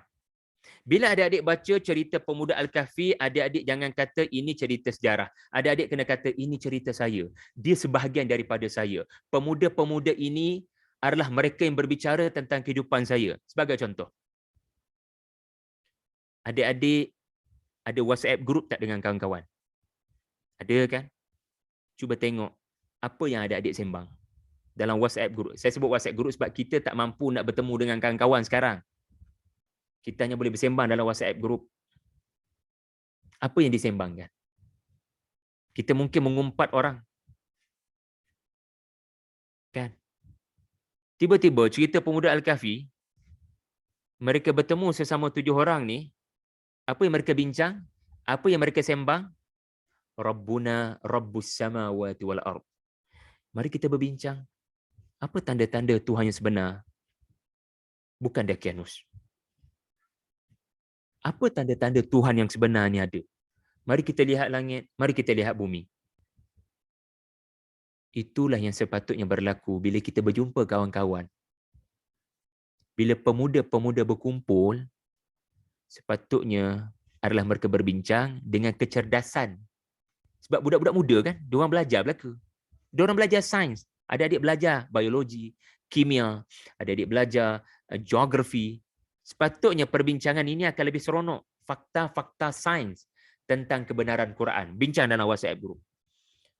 Apa kita jumpa hari ini? Apa penemuan terbaru NASA? Ya. Jadi nampak tak? Kita sangat perlukan kualiti pemuda ini sebab dia kualiti untuk hidup. Kualiti kehidupan adalah dengan membaca dan berbincang hal-hal ilmu. Tapi kalau mengumpat, kita membunuh sebenarnya. Kalau mengeji, memaki, bila pemuda-pemuda berkumpul untuk memburukkan orang, sebenarnya dia sedang membunuh diri dia sendiri. Sebab dia sedang membiasakan dirinya dengan memburukkan orang. Dan dia tak nampak keburukan dia. Dan itu boleh membunuh dia. Sombong, ego akan datang. Okey, adik-adik pula. Mungkin boleh kongsi dengan saya. Ada tak dalam banyak-banyak babak cerita pemuda Al-Kahfi yang adik-adik rasa saya sangat perlukan kualiti mereka tersebut pada hari ini? Once adik-adik kata macam tu, kisah itu telah memberikan kehidupan kepada kamu. Memberikan cahaya kepada kamu. Kita sangat perlukan kualiti itu. Ia kualiti yang hilang pada waktu ni. Cuba try. Ada sesiapa pernah baca cerita? Kisahkan ia dengan key yang kedua. Silakan siapa-siapa nak try. Ada tak babak-babak dalam cerita pemuda Al-Kahfi? Okeylah. Kalau tadi nak try, saya bagi hint lah. Saya bagi hint. Ada yang nak try dulu tak? Dalam banyak-banyak babak kisah pemuda Al-Kahfi itu, mana yang paling touching? Yang menyentuh hati anda? Yang anda rasa, ia terlalu bernilai bagi saya macam nilai adik kepada hidup saya. Siapa tu? Arisa, Saya. silakan Arisa. Barakallahu fiik. Kalau macam pemuda kafi tu banyaklah pengorbanan yang mereka buat. Contoh macam diorang sanggup lari dari sebab mereka tak nak bersama dengan orang-orang yang terpesong daripada ajaran Nabi. Macam itulah. Yes. Kisah pemuda Al-Kahfi jadi dekat di hati Arisa barangkali kerana ia adalah cerita tentang pendirian yang kental untuk tidak bercampur gaul dalam sebarang perbualan-perbualan yang sia-sia. Mereka meninggalkan kaum mereka wa idza'tazaltumuhum wa ma ya'buduna illallah fa'u ilal kahfi. Mereka meninggalkan kaum mereka sebab kaum mereka boleh membunuh. Ya, dalam suratul Kahfi memang mereka mahu dibunuh 7 orang ni. Adik-adik tidaklah tinggalkan kawan-kawan adik-adik sebab mereka membunuh. Tidak. Adik-adik tinggalkan seketika. Kumpulan-kumpulan tidak baik ini pun seketika je. Bukan tinggalkan terus. Tak boleh tinggalkan terus. Adik-adik kena berdakwah. Tetapi bila mereka mula mengumpat, memaki, mencaci, anda tak payahlah leave group, tetapi tinggalkan perbualan sia-sia tersebut. Ya. Jadi kisah pemuda Al-Kahfi memberikan kamu kekuatan di mana mereka tak boleh duduk dengan kaum yang melakukan syirik kepada Allah dan nak bunuh mereka. Kalau ikutkan, mereka tak nak tinggalkan kaum mereka, mereka nak teruskan berdakwah, tetapi kerana dia ancam bunuh, maka pemuda-pemuda tidak ada pilihan melainkan meninggalkan. Jadi alhamdulillah, ini bagus Arisa punya point. Yang lain, kalau ada? Hani, silakan Hani. Mana detik yang memberikan kamu kehidupan? Mereka membincang hal-hal ilmu bila bersama. Alhamdulillah. Mereka berbincang hal-hal ilmu. Sebagai contoh, bila mereka bangun daripada tidur, mereka berdebat. Jadi. Ya, Hani, huraikan. Silakan Hani. Maksudnya terkesan dekat hati saya sebab saya pun tak selalu membincang hal ilmu dengan kawan-kawan. Bagus, alhamdulillah. Pemuda-pemuda Al-Kahfi memang suka berbincang hal-hal ilmu dan ini terbukti apabila mereka bangkit daripada tidur, mereka tak bincang pun. Kita nak makan apa ni? Lapar lah. Mereka tak bincang benda tu dulu. Mereka bincang. Berdasarkan kajian korang. Berapa lama kita tidur? Aku tak pernah ada pengalaman tidur lama ni. Rasanya sehari lebih juga ni. Aku tak rasa sehari, aku rasa separuh hari kot. Sebab matahari aku tengok tu dah nak terbenam dah. Tadi kita masuk matahari terbit. Sekarang matahari nak terbenam. Ya, asar dah hampir maghrib dah. Jadi tak adalah sampai sehari. Kalau pagi sampai ke maghrib, separuh hari je tu. Mereka gairah nak berbincang hal-hal ilmu. Tapi yang menakjubkan Hani Ma'ruf adalah mereka tahu batasan mereka. Ada benda, ilmu-mu tak akan sampai. Kalau kau usaha macam mana sekalipun, logikmu takkan boleh sampai. Iaitulah seperti berbincang. Berapa lama kita tidur? Anda takkan tahu jawapan. Selagi anda duduk dalam gua. Selagi anda duduk dalam gua. Tetapi once anda keluar, bawa duit shilling tu, nak beli roti dekat 7E tu, cashier 7E akan tunjuk. Ini duit shilling yang digunakan sekarang. Saudara bawa duit shilling, saudara curi kat muzium ke apa? Mana ada saya curi kat muzium? Ini duit saya guna beli roti pun semalam. Tak. Ini duit yang dah disimpan dekat muzium. Dan kamu ni saya nak panggil polis. Sebab disyaki kamu mencuri. Orang tak simpan duit shilling 300 tahun lepas. Saya nak tanya adik-adik. Adik-adik ada simpan duit shilling 1721. Kalau ada pada anda 1721, apa boleh dilaporkan oleh cashier 7E? Mana dia dapat duit shilling ni? Kerana kajian menunjukkan ia hanya disimpan oleh pihak muzium. Kerajaan Melaka kot masa tu kalau ada lah, wallahualam. Jadi anda akan dilaporkan. Masa tu baru tahu, Allah. Zaman mana ni? Jadi akhirnya betul lah pemuda-pemuda tu mereka bila berdebat, ketua mereka tegur, Rabbukum a'lam. Rabbukum a'lam bima labithtum. Saudara, cukuplah berdebat. Cukuplah bincang hal-hal ilmu, boleh bincang. Tetapi ada benda kita tak boleh terus berbincang. Sebab dia hanya Allah saja tahu. Biarlah Allah saja yang beritahu kita nanti. Yang penting sekarang kita lapar, jom beli roti.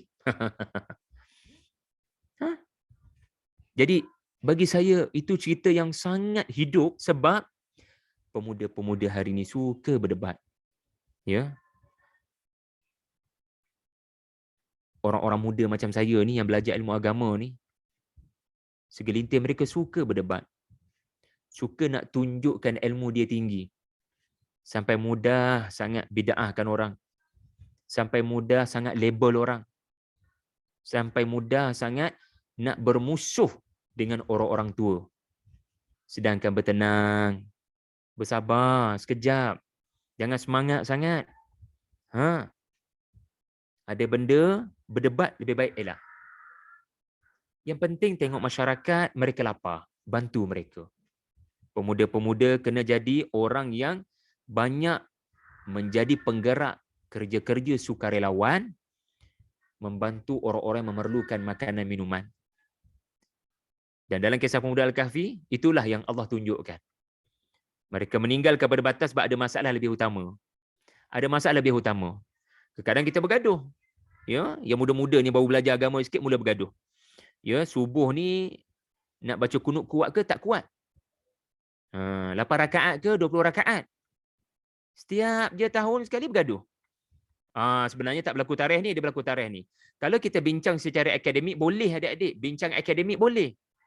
Tetapi janganlah bawa kepada kuliah maghrib, kuliah. Sebab orang datang nak dapat pengajaran. Maka utamakan pengajaran.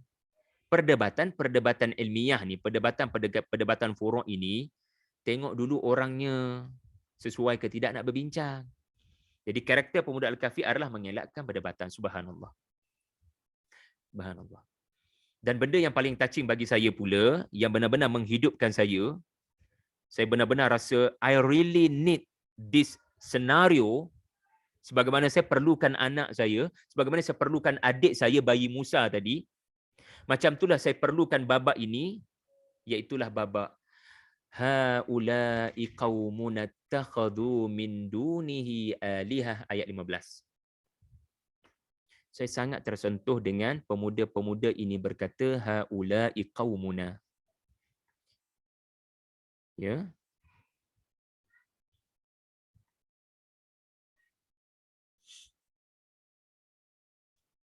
Adik tengok elok-elok Pemuda ni memang bersemangat kan? Selalu bersemangat. Bila bercakap tu, mereka akan cakap dengan penuh semangat pidato mereka.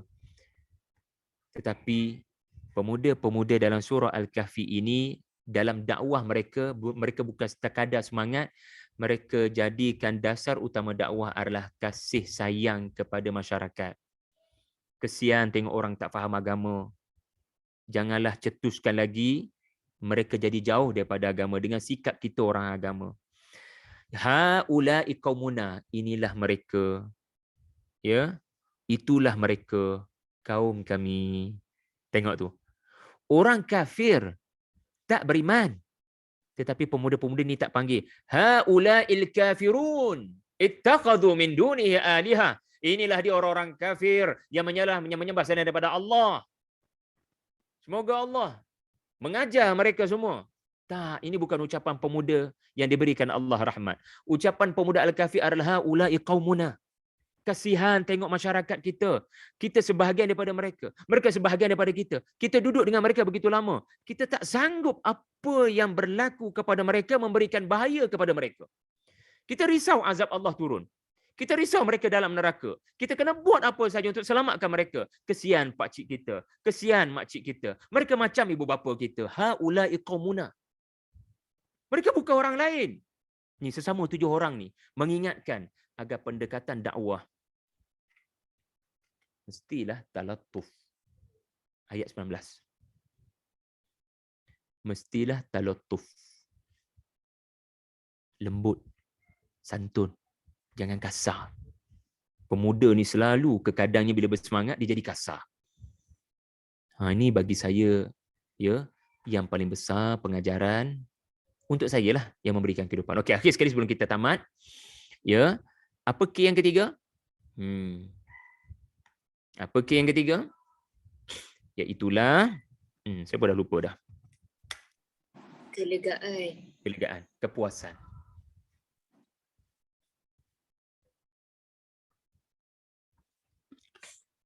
Adik-adik ada hadapi masalah dalam setiap hari. Contoh masalah adalah yang membabitkan kemahiran. Tiba-tiba bila baca suratul Kahfi,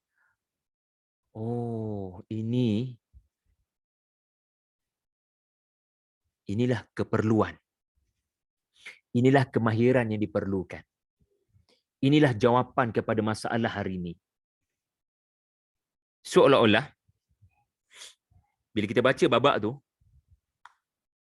kita buntu sebelum baca kisah tu. Tapi bila kita baca kisah-kisah tu,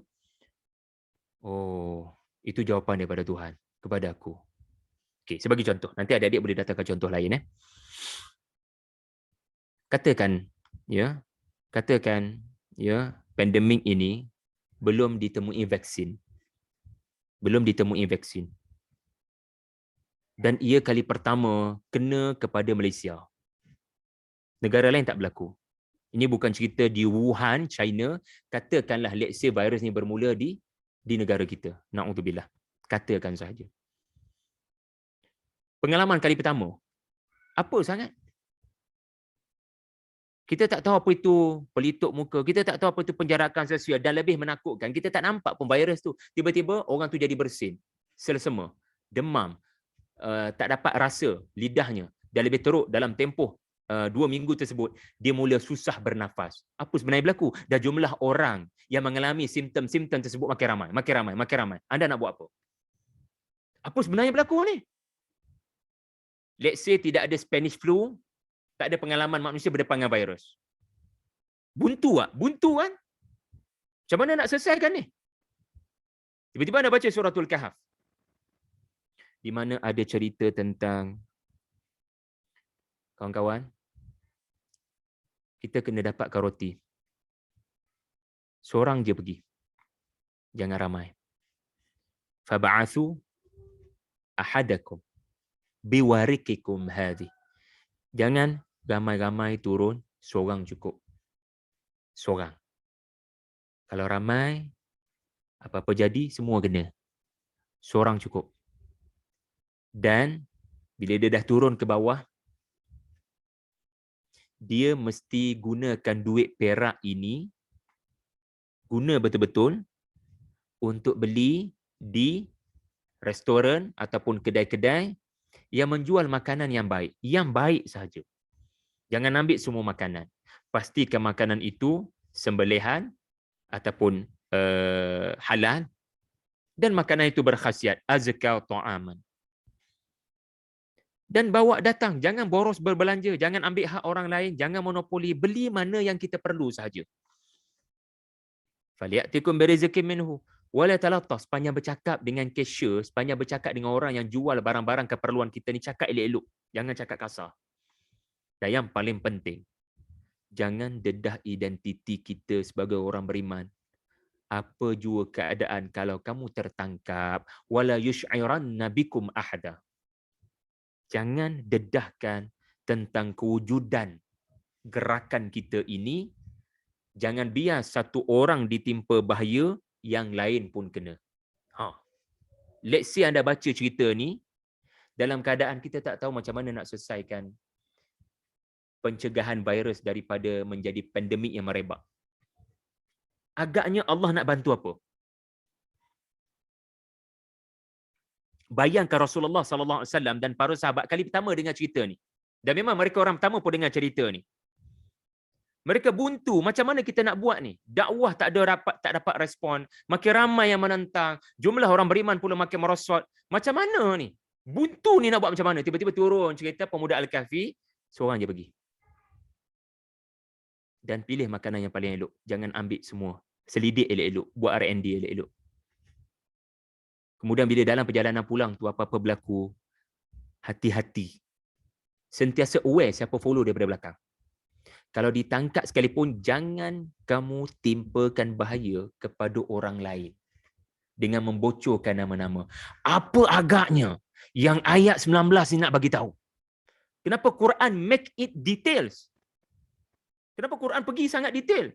Quran tak bagi tahu nama pemuda-pemuda ni, betul tak? Kita nak tahu nama-nama pemuda ni. Sebab itu dalam cerita. Tetapi dalam kisah, tak perlu. Dalam kisah Al-Quran, tak perlu. Nama Allah tak sebut. Gua ni dekat mana? Allah tak sebut. Bila peristiwa ni? Zaman Nabi mana? Allah tak sebut. Tetapi langkah berjaga-jaga agar tidak ditimpa bahaya, boleh pula Allah detailkan. Adik-adik nampak tak? 5 langkah berjaga-jaga tadi. Yang pertama, seorang cukup. Seorang je pergi cukup. Jangan pergi ramai-ramai. Tak ada kerja pergi ramai-ramai. Yang kedua, guna duit ni dengan penuh amanah. Duit perak yang kita dah kumpul sama-sama ni guna betul-betul. Yang ketiga, cari makanan yang elok-elok je. Yang keempat, cakap elok-elok. Yang kelima, kalau tertangkap, jangan kantuikan. Ya? Jangan kamu jadi kluster. Iaitulah penyebab orang yang duduk kat gua elok-elok kena tangkap juga. Dibawa, diheret masuk dalam bahaya juga. Cuba letakkan diri adik-adik di tempat Rasulullah dan para sahabat yang kali pertama dengan kisah ni, apa mereka belajar? Sedangkan mereka buntu sebelum ni, tiba-tiba Quran turun dengan cerita pemuda Al-Kahfi. Apa mereka belajar ketika buntu itu? Sehingga mereka merasakan, bila turun cerita ni, lega. Allah jawab persoalan kita. Allah seperti mendengar apa yang kita alami. Allah mendengar dan Allah respon rupanya, tetapi dalam bentuk cerita. Jadi para sahabat belajar, kita kena get ready buat perancangan. Kita kena get ready untuk mengatur langkah mengelakkan bahaya yang lebih buruk. Kita kena ada strategi, iaitulah hijrah. Itu dalam konteks para sahabat dan Nabi. Kita kena atur betul-betul hijrah ni supaya kita boleh mengelak bahaya dibunuh. Kalau tidak kerana takutkan dibunuh,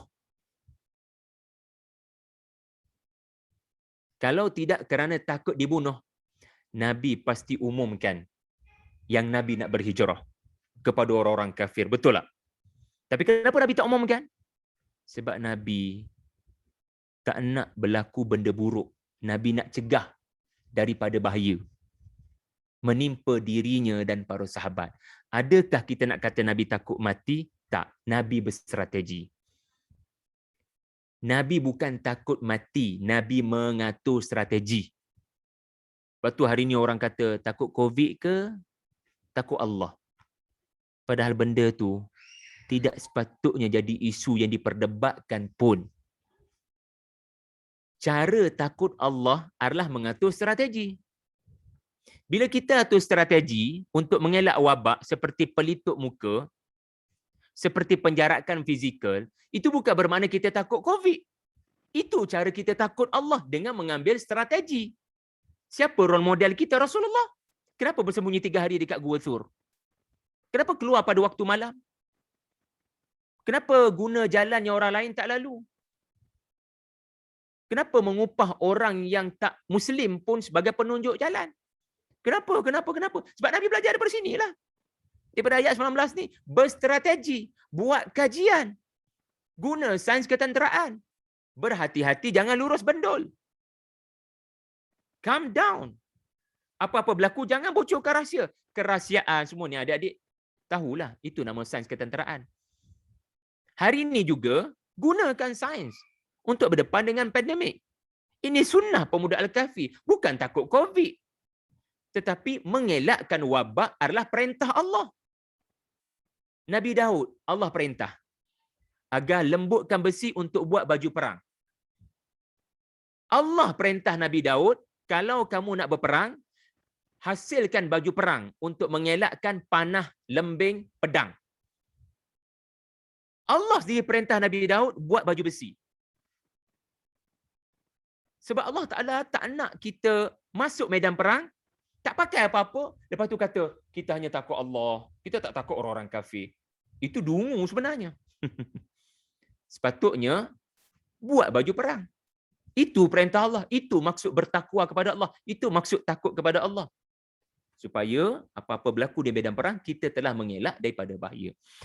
Jadi adik-adik, cukuplah setakat tu. Saya sangat suka kalau adik-adik ya berkongsi dapatan-dapatan lain. Ya, dah tak payah terikat lah dengan 3K tu. Tak payah terikat dengan 3K tu. Just tolong share dengan saya apa yang adik-adik dapat lagi daripada cerita Pemuda Al-Kahfi malam ni. Mungkin pengajaran baru yang saya tak sebut, atau mungkin adik-adik boleh ulang balik ya apa yang telah saya sebutkan tadi yang benar-benar terkesan dalam hati adik-adik. Boleh tak masing-masing insya-Allah sebelum kita berpisah Siapa nak mula dulu silakan. Kita dah lewat dah ni ya. Apa dia belajar malam ni daripada cerita Pemuda Al-Kahfi?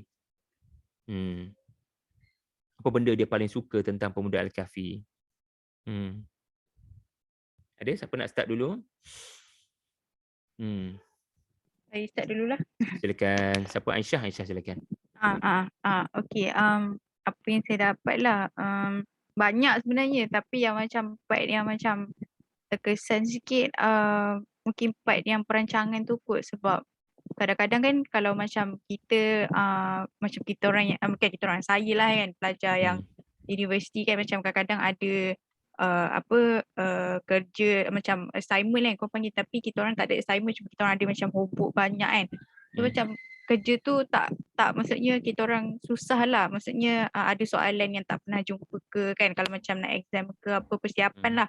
So kalau macam ada benda-benda yang macam contoh macam lecturer bagi banyak kerja lain ke kan, benda tu kadang-kadang kita tak buat pun perancangan tu, macam tak ada pun benda kan. Maksudnya kita macam just stres lah, kenapalah stres macam tu lah. Padahal benda tu senang je kan. Maksudnya planning lah daripada awal nak buat apa, nak study apa, macam tu lah.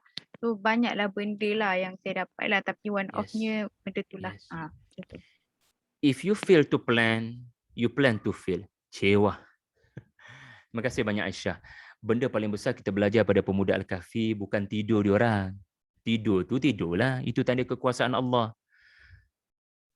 Allah bukan nak tunjuk kehebatan diorang, lalu kita pun memuja-muja diorang. Yang Allah tunjukkan adalah mereka membuat perancangan teliti 5 step by step pun.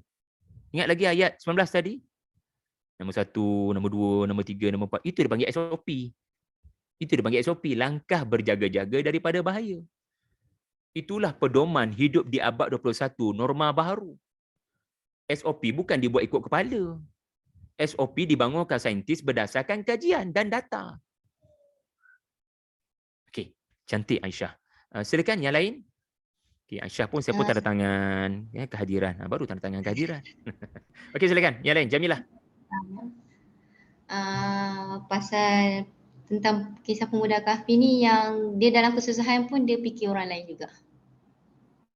Maksudnya macam dia dalam kesusahan, dia tak makan lagi, dia baru bangun semua, dia fikir dia fikir kaum dia yang sembah benda lain. Yang kedua, dia fikir antara dua orang juga, fikir keselamatan, jangan mengakibatkan menularkan orang lain, cakap dengan orang lain tu elok-elok. Maksudnya aku susah tapi sama-sama dia boleh fikir, dia tak fikir diri dia je.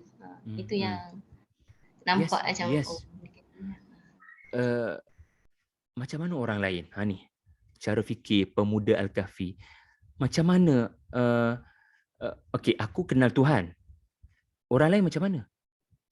Yang tu yang saya sebut tadi, haula'i qaumuna. Kita boleh je nak ceramah kat orang pasal tauhid. Tetapi tak ramai pendakwah ketika ceramah dia berada dalam kasut mad'u. Kasut. Dia masuk dalam pemikiran orang tu.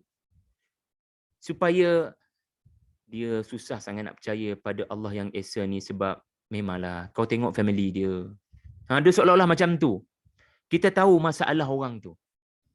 Dan tidak mudah kita pre-judgment.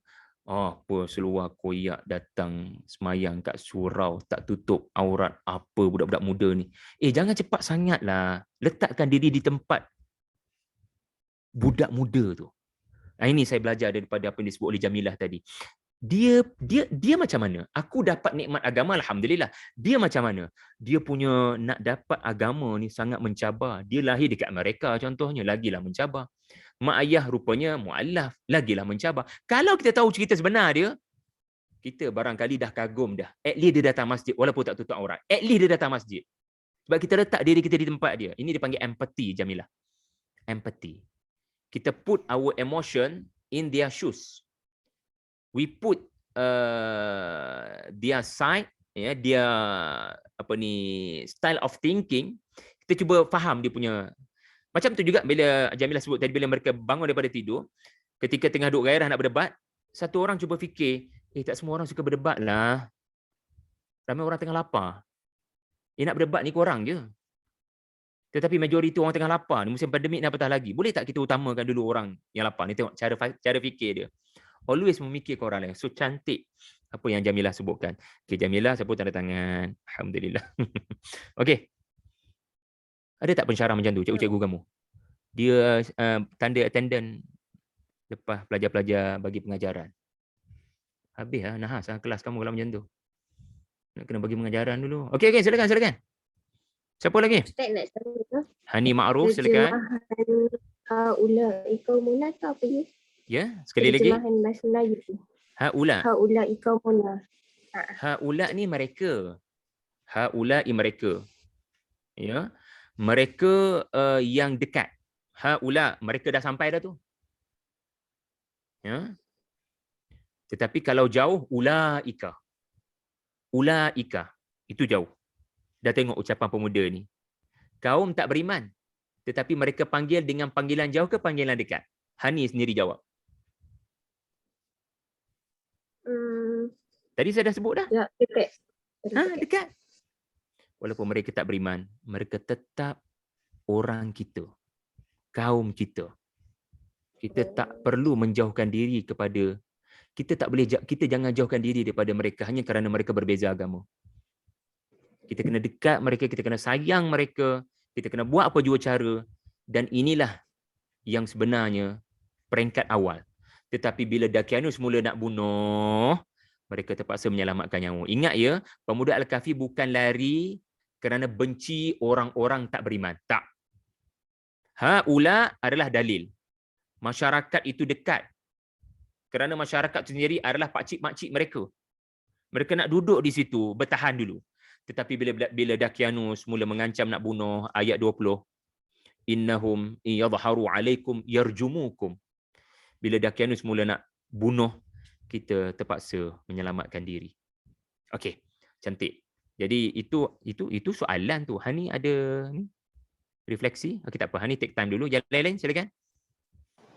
Saya Ustaz. Raja Ain, silakan Raja Ain. Okay, kalau refleksi saya, kita jangan berdebat dengan perkara yang tak pasti. Macam kos saya banyak group assignment. Saya selalu... Kos kamu, kos apa?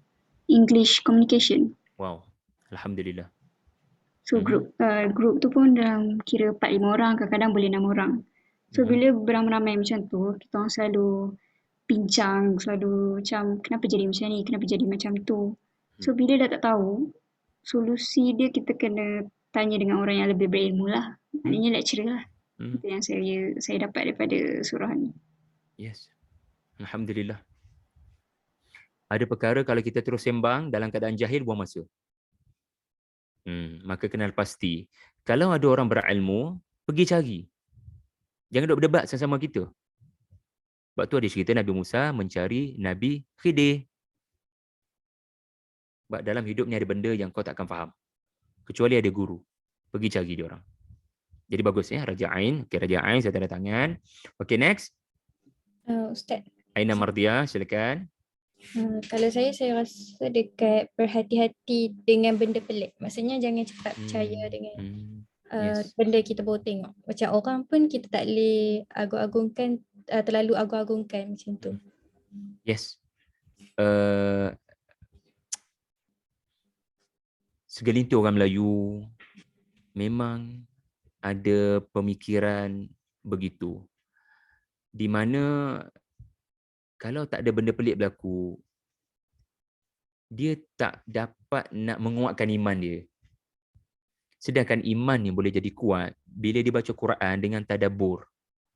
Bila dia faham, iman dia akan kuat. Makin kuat.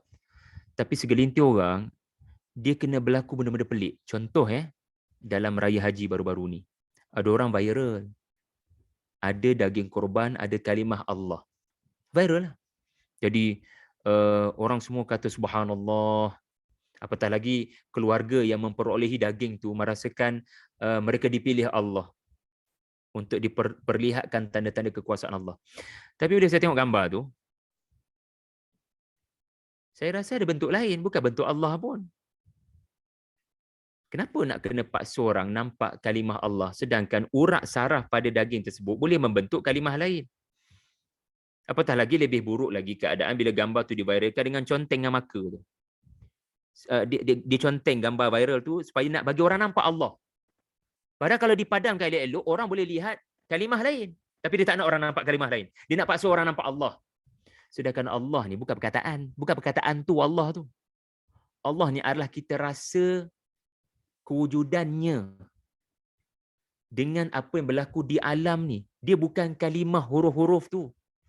Tanda Allah ada bukan huruf-huruf tu. Habis tu, tengok matahari terbit. Tengok matahari terbenam. Tak rasa ajaib? Orang-orang macam ni tak rasa ajaib lah. Hari tu berlaku fenomena, saya tengok halu ke apa fenomena tu. Yang macam bulatan di langit tu. Waktu siang tu kan. Saya tak rasa semua orang ambil tahu pun. Sun halu. Terima kasih Ustazah Atika. Sun halu. Setengah orang memang tak ambil tahu pun. Sebab tak ada kalimah Allah pun kat langit. Tapi kalau ada kalimah Allah kat langit, pokok macam rukuk sikit, buah tomato ada perkataan Allah. Punyalah tipikal pemikiran segelintir orang. Jadi kesian, adik-adik kena rasa kesian lah. Adik-adik jangan blame adik-adik kena rasa kesian. Ya haulai qaumuna, itu realiti pakcik-makcik kita. Itu realiti keluarga kita. Kita kena fikir cara yang elok-elok macam mana nak dakwah mereka. Kesian. Ya. Orang Ramadan baru-baru ni. Ya. Lailatul Qadar kan. Ada setengah orang ni siap ambil gambar setiap malam tu 21, 22, 23. Lepas tu bila gambar tu ada satu malam tu macam langit kelihatan tenang, lalu viral dengan description dia adalah untunglah siapa bangun malam tadi. Malam 29 Ramadan baru-baru ni. Hanya kerana gambar tu menunjukkan dia tak nampak serabut, langit nampak tenang, cahayanya elok saja, tidak terlalu cerah, tidak terlalu panas. Padahal Nabi tak suruh kita cari tanda tu. Nabi suruh bangun malam. Setiap malam. 10 malam terakhir. Kenapa pandai-pandai cari tanda dulu baru bangun? Dan Nabi tak suruh kita yang jumpa tanda tunjuk bagi tahu orang kita jumpa tanda. Dan antara kesannya adalah orang yang tak bangun malam tu sangat rasa stres. Sedangkan tak sepatutnya kita anggap kalau kita tak jumpa Lailatul Qadar, kita stres. Tak. Jangan kita timbulkan perasaan orang lain rasa bersalah. Tak sepatutnya berlaku begitu. Okey, so nampak Jadi poin yang disebutkan tadi tu sangat besar, sangat besar. Jadi terima kasih pada Raja Ain tadi Okey, next. Silakan siapa lagi yang belum saya ambil tanda tangan ni kehadiran, silakan lagi.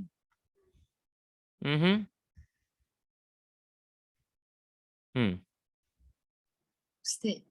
Silakan. Izzah belum lagi Okey, silakan Izzah. Ustaz, malam ni saya rasa saya macam yang lain juga. Banyak benda dapat malam ni. Alhamdulillah. Cuma yang paling terkesan, saya rasa saya sama dengan Ustaz pada ayat yang ke-15. Sebab saya tak larilah daripada sikap muda yang macam eager nak buat sesuatu. Maksudnya, dan Ustaz macam remind kami semula, remind saya terutamanya, di dalam mana saya eager nak buat sesuatu, jangan lupa untuk waliyatalataf. Maksudnya kena ada sifat lemah lembut dalam buat sesuatu. supaya orang yang tujuan utama kita tu tak lari. So, kita selamatkan diri kita dan orang lain juga. Alhamdulillah. Izzah universiti mana? UKM Ustaz. UKM. Sebelah rumah aja. Alhamdulillah. Kalau adik-adik pernah duduk dalam gerakan mahasiswa, apa saya sebut tadi, itulah masalah besar. Kita semangat buat dakwah tapi tengking orang. Orang kapul tapi tengking. Kita mengambil pendekatan macam polis. Bertenang. Ciri orang dapat rahmat, Rabbana atina min ladunka rahmah, adalah dia tenang. Dia selalu fikir implikasi tindakan aku ni. Kalau anda tak suka orang marah anda, kenapa marah orang? Gitu je. Jadi terima kasih Izzah, bagus. Okey, Arisa mungkin ataupun siapa lagi yang belum? Arisa, silakan Arisa mungkin dah lewat malam kan? Okey, silakan. Apa yang saya dapat tadi ada yang Ustaz sentuh pasal meninggalkan perkara yang sia-sia. Yang mengumpat tu. Kalau macam contoh sekarang kan bila kita kelas online, saya still student 15 tahun. So kadang-kadang Arisa 15 tahun ya untuk makluman akak-akak semua. So kadang-kadang bila dekat grup tu kecoh pasal benda ni, benda tu. Kadang-kadang pasal hot issue, lepas tu masing-masing mulalah mengumpat itu ini. So, contoh hot issue dia apa? Hot issue. Remi Ishak dah kahwin. Buat macam mana? Betul. Dah tak ada harapan dah. Okey, lagi. So perkara-perkara macam tu kita better dah tinggalkan. Daripada kita duduk situ, nanti pasal-pasal kita pun lama-lama boleh join sekali mengumpat tu. Boleh dapat kluster. Boleh dapat virus tu. Alhamdulillah. Jadi terima kasih banyak Arisa ya. Silakan, siapa lagi belum tadi? Silakan. Saya lah. Hani. Ya, Hani.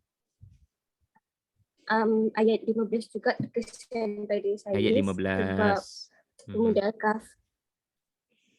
Sebab saya rasa semua kasih sayang pada masyarakat ni maksudnya kalau contoh orang tu dah ada nikmat untuk belajar agama, dia macam nak pergi seorang je. Macam dia tak kesian pun dekat orang-orang lain yang tak dapat nikmat tu lagi. Alhamdulillah. Itulah yang saya. Yes.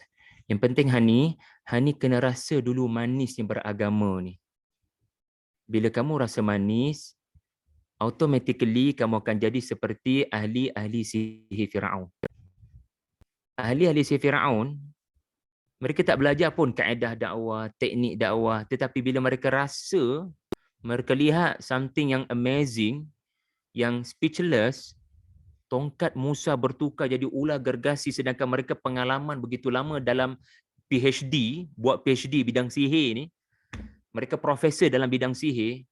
Tiba-tiba Musa boleh buat lebih hebat daripada apa kita boleh buat. Dia orang tak tahu nak kata apa. Mereka sujud rebah ke tanah. Tak ada siapa-siapa pun suruh mereka rebah ke tanah. Sujud dan berkata, amanna bi rabbil alamin. Jadi dakwah ni, kita akan sebar, kita akan selamat ke orang lain bila kita rasa manis. Contohlah, ya, Hani beli satu produk, saya jual. Hani telah merasakan produk tu mengatasi penyakit kamu. Kamu lihat sendiri macam mana produk tu berjaya membuang penyakit daripada tubuh kamu. Saya tak suruh pun kamu market produk saya, tapi mesti automatically kamu akan beritahu orang, belilah produk ni. Sebab saya dah rasa benda tu. I am the testimony. Aku testimoni tu. Jadi kita rasa dulu. Biar kita rasa dulu manisnya durian tu. Baru kita viral ke orang lain. Gitu. Okey, terima kasih. Lagi? Siapa yang belum? Ustazah Atikah lah sekali ya. Ustazah Atikah. Bahawa Ustazah Atikah pun bersama malam ni. Seronok saya. Alhamdulillah. Ustazah Atikah pun kena kongsi kat kita nanti. Okey, silakan. Yang lain-lain. Siapa yang belum? Atirah. Silakan. Ringat. Okay. Saya yang saya dapat lah yang menyentuh hati saya bila Ustaz mention pasal kualiti pemuda. Kualiti pemuda tu saya ingatkan pada diri saya kena cuba untuk ada kualiti yang macam mana pemuda Al-Kahfi, yang macam mana Allah mention dalam ni, yang mana dia selalu berbincang tentang ilmu, lepas tu ada sifat empati dengan masyarakat, yang mana saya sendiri saya tahu kata saya ada kekurangan dalam benda tu. Dia jadi satu teguran besar lah untuk saya sendiri terutamanya. Sekali lagi. Dia punya pengajaran tadi?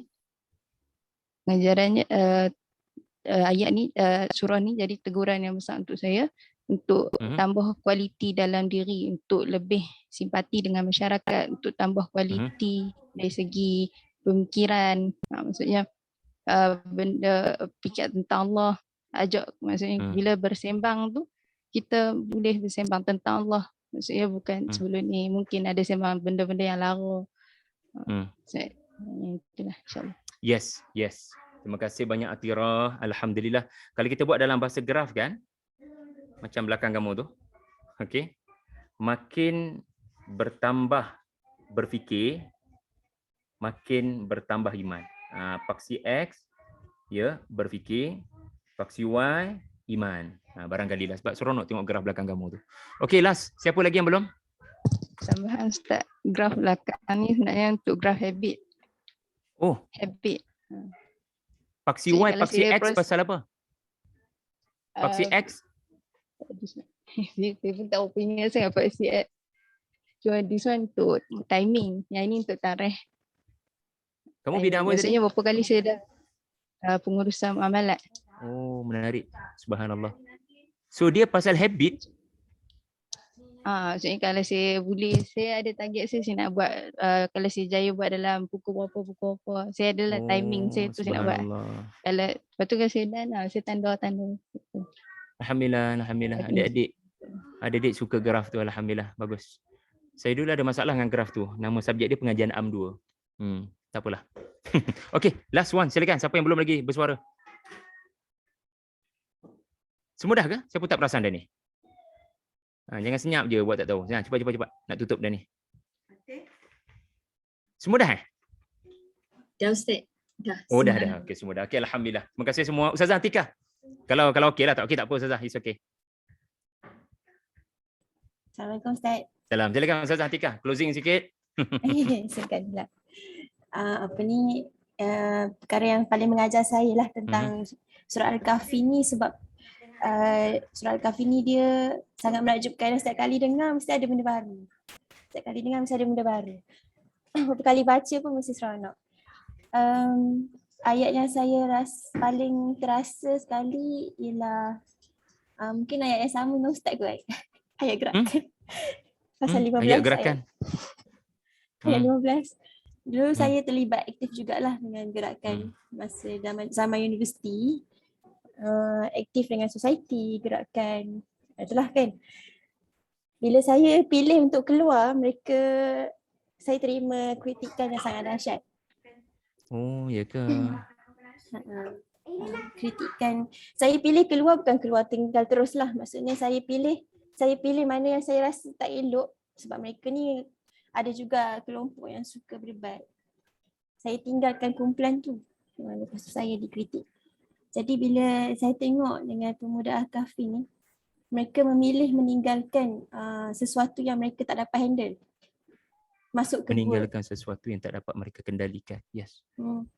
Jadi dia pilih keutamaan lah kat situ. Jadi so macam kita ni kat mana-mana hidup kita memang kena pilih keutamaan kita. Macam saya sangat eager nak keluar dalam keadaan sekarang. Saya pun ada anak kecil kan. Dan saya nak buat kerja, saya suka dengan kerja saya nak buat kerja saya. Lepas tu dulu saya suka menulis, bila nak menulis hadap laptop mesti ada yang kacau, confirm. Jadi saya tak boleh fokus, nak fokus untuk membaca dan menulis tu satu benda yang sangat mencabar lah untuk saya. Jadi bila saya tak dapat handle benda tu, apa yang saya belajar daripada surah Al-Kahfi, saya kena sabar. Saya cuba tinggalkan mana yang saya tak boleh buat tu. Maksudnya saya tak boleh membaca, menulis. Saya kena utamakan apa yang saya perlu utamakan, anak saya. Macam tu. So supaya kita tak hilang apa yang paling besar di hadapan kita. Bila kita susun keutamaan, anak ni ibarat kalau kita tengok dalam tabung bola kan. Dalam tabung kaca, kita ada bola pingpong. Okay, ada pasir, ada batu-batu kerikil. Kita nak masukkan dalam balang kaca tu. So kita masukkan macam mana? Kalau orang mesti akan masukkan daripada kecil sampai ke besar. Tapi saya pilih untuk masukkan bola dulu. Lepas tu batu kerikil, lepas tu baru pasir. Supaya semua muat. Jadi bola tu saya anggap tu lah keluarga saya. Benda yang utama lah, benda yang paling utama. Kerikil pula adalah benda-benda sampingan. Macam kerjaya, minat. Lepas tu yang pasir tu adalah yang lebih sampingan daripada tu. Contohnya rakan-rakan yang mungkin jauh daripada kita, yang kita boleh tanya khabar dia bila-bila masa. Macam tu lah. So Al-Kahfi ni sebenarnya dia mengajar kita keutamaan lah yang saya nampak kat situ. Sebab pemuda Al-Kahfi ni dia pilih, dia tak boleh nak handle tu, dia tinggal. Macam tu lah. Okay dah, terima kasih. Alhamdulillah, terima kasih Atikah. Kadang kan kita merangka keutamaan. Kita ada keutamaan. Tiba-tiba apa yang nak kita utamakan tak dapat. Allah datangkan keutamaan lain. Contoh ya, Asia, isteri Firaun. Dalam fikirannya pasti keutamaannya adalah kedudukannya, ya, nama baiknya. Tiba-tiba Allah datangkan keutamaan lain dari Sungai Nil. Terkejut dia dapat. Dan dia memberikan perhatian kepada keutamaan baru yang Allah hadiahkan. Dan pilihan yang dia buat benar-benar rasyadan.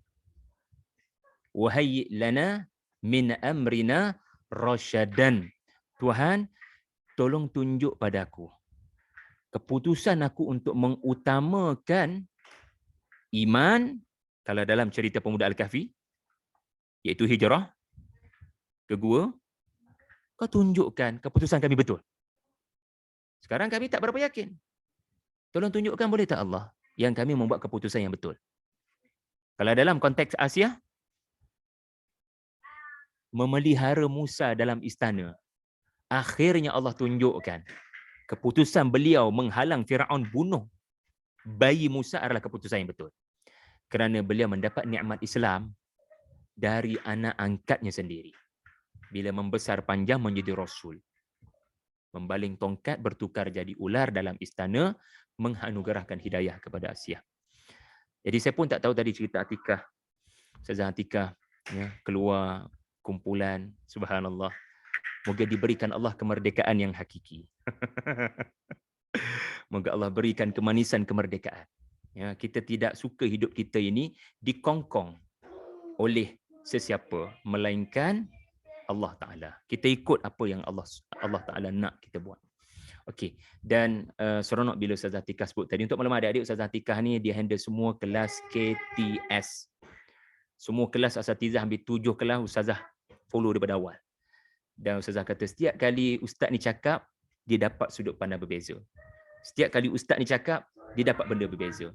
Setiap kali Ustazah baca suratul Kahfi, Ustazah dapat benda berbeza. Saya harap nikmat yang sama adik-adik semua akan dapat insya-Allah dari semasa ke semasa. Terima kasih semua. Barakallahu fikum. Kita tangguhkan majlis dengan tasbih kafarah dan surah wal asri. Subhanakallah bihamdika wa asyhadu an la ilaha illa anta wa astaghfiruka wa atubu ilaik. Bismillahirrahmanirrahim. Wal asri innal insana lafi khusrin illa alladziina aamanu wa 'amilus shalihat wa tawassaw bil haqqi wa tawassaw bis sabri walhamdulillahi rabbil alamin. Kita ambil gambar sikit. 1 2. Terima kasih adik-adik. Jumpa lagi di masa akan datang. Jazakallah Ustaz. Terima kasih Ustaz. Wa antum min ahli al-jaza. Hayyakumullah wa siru ala barakatillah. Salam.